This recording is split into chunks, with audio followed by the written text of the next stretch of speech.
Salam sejahtera, terima kasih karena bersama dengan saya di Nazlin Unity Channel. Ini kenyataan terkini Hisamuddin Tun Hussein apabila diminta mengulas tentang adakah beliau akan kembali komited dengan UMNO.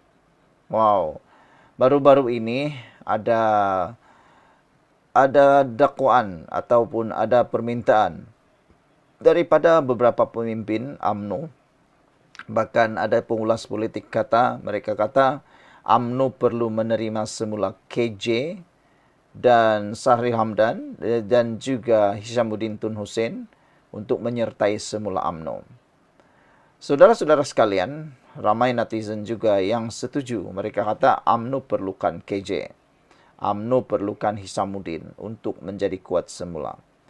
Tapi menjadi persoalan, adakah mereka dapat mengikuti konsensus peraturan dalam UMNO? Wah, ini jawaban daripada Hisamuddin Tun Hussein apabila diminta mengulas pelawaan kembali ke komite dalam UMNO. Kata Hisamuddin Tun Hussein, buat apa nak rayu? Beliau sebenarnya menolak. Bekas naib Presiden UMNO berkata sehingga kini tidak tahu sebab penggantungannya selama 6 tahun. Ahli Parlimen Sembrong Hisamuddin Hussein tidak akan merayu penggantungan dikenakan UMNO. Beliau yang juga bekas naib Presiden berkata, sehingga kini tidak diketahui sebab penggantungannya. Buat apa saya nak merayu? Sampai sekarang pun saya tidak tahu mengapa digantung. Katanya, menurut Harian Metro di Dewan Rakyat. Beliau berkata demikian mengulas mengenai tindakan UMNO pada 25 November lalu, menarik semula penggantungan keahlian bekas ahli Parlimen Pasir Salak, Tajuddin Abdul Rahman. Pada 1 Disember, Presiden UMNO Zahid Hamidi secara terbuka bersedia menerima Hisamuddin dan bekas Ketua Pemuda UMNO Khairi Jamaluddin kembali jika mereka membuktikan komitmen kepada parti. Khairi berkata hatinya sentiasa bersama UMNO, namun menegaskan tidak mahu kembali ke parti itu hanya untuk menjadi pak turut. Katanya, kepulangan ke UMNO sesuatu yang boleh dibincangkan sekiranya parti itu boleh menerima beliau dan idealismenya untuk UMNO yang lebih baik seadanya. Pada Januari lalu, Majlis Kerja Tertinggi UMNO memutuskan memecat Khairi dan bekas Ketua UMNO Selangor, Noh Omar, daripada UMNO kerana pelanggaran disiplin sewaktu PRU 15. UMNO turut menggantung keahlian beberapa pemimpin lain selama 6 tahun termasuk Hisamuddin, bekas Ketua Penerangan Syahrir Sufian Hamdan, dan bekas ahli Parlimen Jempol Muhammad Salim Muhammad Syarif. Saudara-saudara sekalian, apa pula pendapat anda untuk isu kali ini? Perlukah Khairi Jamaluddin dan Hisamuddin Tun Hussein segera merayu untuk kembali committed, kembali semula masuk UMNO? Atau adakah permintaan netizen supaya Hisamuddin Tun Hussein, Khairi Jamaluddin, Syahrir Hamdan menubuhkan parti baru sahaja? Kerana seakan-akan UMNO sudah tidak ada ruang lagi untuk mereka. Kerana selagi ini Zahid Hamidi bersama dalam UMNO nampaknya masih lagi berlaku tidak sebulu antara pemimpin-pemimpin ini.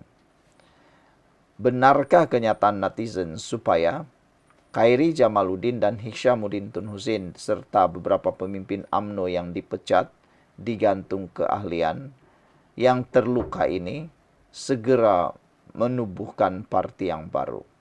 Setujukah anda dengan cadangan tersebut? Kerana seperti yang dinyatakan oleh Khairi Jamaluddin, beliau tidak mahu bersama dengan UMNO sekiranya beliau hanya sekadar menjadi pak turut. Ada juga yang menyatakan, pengulas politik netizen menyatakan bahawa selagi Zahid Hamidi Presiden Parti UMNO, selagi itulah nama-nama besar seperti Khairi Jamaluddin, Hisamuddin Tun Hussein, Syahrir Hamdan kekal untuk merajuk dan tidak akan merayu masuk ke UMNO. Apabila Zahid Hamidi turun pangkat, mungkin barulah mereka akan bergegas untuk memohon masuk semula kepada UMNO. Berikan pendapat Anda, tinggalkan komen. Kita jumpa lagi. Salam sejahtera, terima kasih karena bersama dengan saya di Nazilin Unity Channel. Ini satu keputusan yang memang buruk untuk Perikatan Nasional. Bayangkan, belum pilihan raya lagi, sudah pun dianggap bungkus. Apa pula cerita ini? Pemimpin UMNO dakwa bersatu bakal bungkus pada PRN Sabah. Itu tajuk pertama. Tajuk yang kedua, daripada Harapan Daily pula menulis bahawa dah nasib parti bersatu di Sabah jadi parti pelarian. Wow. Dah nasib bersatu jadi parti pelarian di Sabah, kata pemimpin UMNO ini. Apa pula cerita ini? Sehingga kan diramalkan parti bersatu akan bungkus pada PRN Sabah. Ini dinyatakan oleh Puat Zarkasi. Beliau berkata, bersatu akan menghadapi keputusan berkenan jika bersatu tidak dapat rakan strategik baharu di negeri itu. Tambahan pula, UMNO sudah banyak kali menyatakan mereka tidak akan mahu bekerjasama dengan bersatu. Puat Zarkasi sendiri menyatakan perkara ini, mengatakan bahawa dah nasib bersatu jadi parti pelarian di Sabah. Apa pula kesnya sehingga Puat Zarkasi menggelar parti bersatu itu sebagai parti pelarian di Sabah. Okey, jom kita dengar, kita lihat kenapa Puat Zarkasi menggelar parti bersatu ini parti pelarian di Sabah. Bersatu berada dalam keadaan tidak kepastian di Sabah kerana parti tersebut memperoleh pelarian daripada parti lain. Dakwa ahli Majlis Tertinggi UMNO Datuk Puat Zarkasi. Bersatu sukar mencari poster boy di PRN Sabah. Bersatu satu-satunya parti yang bermula dengan adun lompat. Parti itu dapat YB percuma kerana mereka pelarian daripada parti asal, kata Puat Zarkasi. Semua adun bersatu di Sabah asalnya dari UMNO. Kini mereka masuk GRS dan tinggalkan bersatu terkontang-kanting. Begitu juga di Semenanjung. Pemimpin utama bersatu dukungan pelarian politik dari UMNO, katanya dalam satu hantaran di Facebook. Oh, maksud Puat Zarkasi ini, semasa penubuhan parti bersatu di Sabah, yang menubuhkan parti bersatu di Sabah itu datang daripada adun lompat, iaitu adun daripada UMNO. Tetapi malangnya, adun daripada UMNO itu yang telah pun menubuhkan parti bersatu di Sabah, kini telah lompat lagi menyertai GRS. Sekarang ini tinggal siapa dalam adun bersatu? Tiada sudah. Kalau ada pun, tinggal satu dua orang lagi. Selebihnya sudah bersama dengan GRS. Jadi, sekarang bersatu di Sabah terkontang-kanting, kata Puat Zarkasi. Mudah difahami. Begitu juga di Semenanjung, katanya lagi. Puat berkata demikian sebagai balasan kepada pengumuman Presiden Bersatu Tan Sri Muhyiddin Yassin bahawa parti tersebut belum memutuskan jumlah kerusi yang akan ditandingi di dalam pilihan raya negeri. Turut diulas ialah pengaruh PAS di Sabah tidak sama seperti di Semenanjung dan ia tidak cukup untuk membantu bersatu. Di Sabah, untuk makluman, parti PAS pasti ditolak.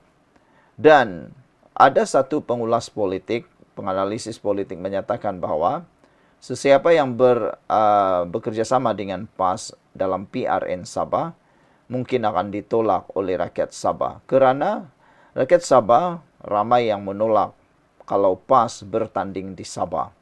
Kata para pengulas politik, parti PAS tidak sesuai di Sabah.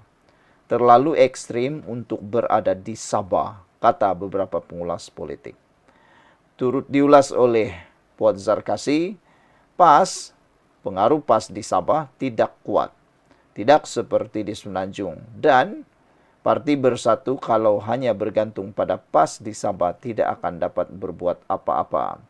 Di peringkat ini, Puan meramalkan Bersatu akan kalah teruk dalam PRN Sabah dan Bungkus. Berbanding Semenanjung, di Sabah, parti PAS tidak kuat untuk melindungi Bersatu, kata Puan. Kecuali Bersatu dapat rakan strategik baru, dijangka Bersatu akan bungkus di PRN Sabah kali ini. Sebab itu jangan bergantung dengan pelarian, katanya lagi. Sekian untuk kali ini. Jangan lupa tinggalkan komen Anda.